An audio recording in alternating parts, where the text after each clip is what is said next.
Japan is going to be bypassing the US dollar and SWIFT to transact using China's CIPS system, an interbank settlement.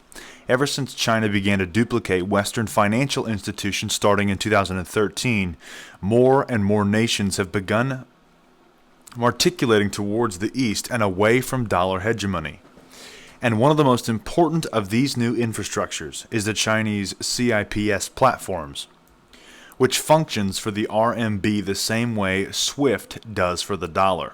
Yet unlike the way SWIFT charges for swaps when nations have to use the dollar as a middleman, since it still reigns as the world's singular reserve currency, CIPS or CIPS also allows for much lower transaction fees and the convenience of bypassing the US currency through direct bilateral currency settlement. Hiroshima Bank and 13 other Japanese regional banks will connect to an interbank payment network that enables direct yuan wiring to mainland China, a move that will lower transaction fees and boost convenience for customers.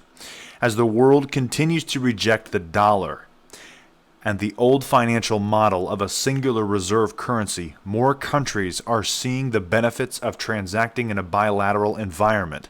And once enough of these nations decides to follow this new economic model being laid out from Beijing and create the critical mass needed to bypass the dollar completely, then the reserve currency will simply fade away via de facto consent and force change onto the Western institutions that have run the global financial system for decades. As you can see, folks, there is a very big shift going on. If you're not paying attention, make sure you are. It's time to wake up. It's time to be alert, because the CIPS system is attacking the US dollar, the reserve currency.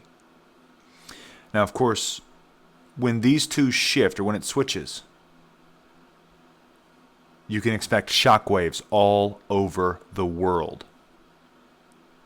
Let's see what happens. That's all I've got for you. God bless and carry on.